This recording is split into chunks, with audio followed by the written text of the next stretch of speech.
হঠাৎ করে না জানিয়ে যখন বাড়িতে মেহমান এসে পড়ে তখন খুব হিমশিম খেয়ে যেতে হয়। এই কথা বললাম জানেন, যদি জানতে চান তাহলে অবশ্যই আমার ভিডিওটা সম্পূর্ণ দেখবেন। তো মেহমান আসবে বাড়িতে, তাই আমি সকালের নাস্তাটা করে নিয়েছিলাম। তারপর আম্মু তাড়াতাড়ি করে বাজারে গিয়েছিল, বাজার থেকে অনেক কিছু বাজার করে এনেছে। বাজারগুলো আমি বের করে নিচ্ছি। যেহেতু আমি এখন বর্তমানে আমার বাবা বাড়িতে রয়েছি, বাবার বাড়িতে থাকাকালীন হঠাৎ করে আমার ছোট ছেলেটার জ্বর আসে। আমার শাশুড়ি আম্মু আর আমার হাজবেন্ড বললো আমার ছেলেকে দেখতে আসবে। যেহেতু না জানিয়ে আসছে, তাই আম্মু তাড়াতাড়ি করে বাজার করে এনে ফেলছিল।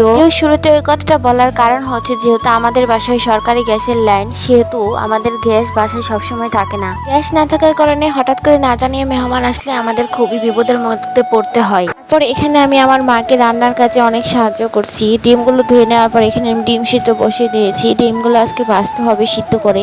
এরপর আমার মা এখানে লেয়ার মুরগি কেটে নিচ্ছিল। তারপর এখানে আমি বিছানার নতুন চাদর ভালো মতো বিছিয়ে দিয়েছিলাম, বিছানাটা ভালো মতো পরিষ্কার করে ঝেড়ে দিয়েছিলাম। এরপর এখানে ডিম সিদ্ধ হওয়ার পর ডিমগুলো ছুলে নিয়েছিলাম। ডিমগুলোর অবস্থা দেখে আমার হাতটি স্ট্রোক হয়েছিল। পর আমার আম্মু আমাকে বললো গরুর মাংসটা ভালো মতো মাখিয়ে কষিয়ে দিতে। এজন্য আমি সব মশলা একে একে দিয়ে হাত দিয়ে ভালো মতো মেখে নিয়েছিলাম। আমি সবসময় এভাবে হাত দিয়ে মাখিয়ে রান্না করি। এভাবে রান্না করলে অন্যরকম একটা স্বাদ লাগে। একজন এক এক রকম ভাবে রান্না করে, আমি তো এভাবে রান্না করি। আমার কাছে এভাবে রান্না করতে ভালো লাগে। এই তো আমি এখানে চুলায় মাংস তারপরে ভালো মতো কষিয়ে নিয়েছি। মাংসটা রান্না হয়ে গেছে প্রায়। মাংসের কালারটা কিন্তু আজকে খুব সুন্দর ছিল। সবাই খেয়ে খুব প্রশংসা করেছে যে মাংসটা নাকি খুব মজা হয়েছে। যাই হোক, এরপর আমার মা এখানে পোলাও রান্না করার জন্য পোলাও বসিয়ে দিচ্ছে। এরপর আমার মা এখানে পোলাওগুলো ভেজে তারপরে পানি দিয়ে পোলাও রান্না করে ফেলছে প্রায়। এরপরে আমি ডিমগুলো ভেজে নিয়েছি। এরপরে আম্মু বলল করলা দিয়ে ভাজি করতে। আমার কাছে করলা ভাজি চিংড়ি মাছ দিয়ে ভাজলে খুব মজা লাগে। যাই হোক, আজকের ভিডিওটা এই পর্যন্ত। এই ছিল আজকের আয়োজন। আমার ভিডিওগুলো যদি আপনাদের কাছে ভালো লাগে অবশ্যই আমার পেজটাকে ফলো করে যাবেন, শেয়ার করে আমার পাশে থাকবেন। আল্লাহ হাফিজ। আজকের মতো এখানে বিদায় নিচ্ছি।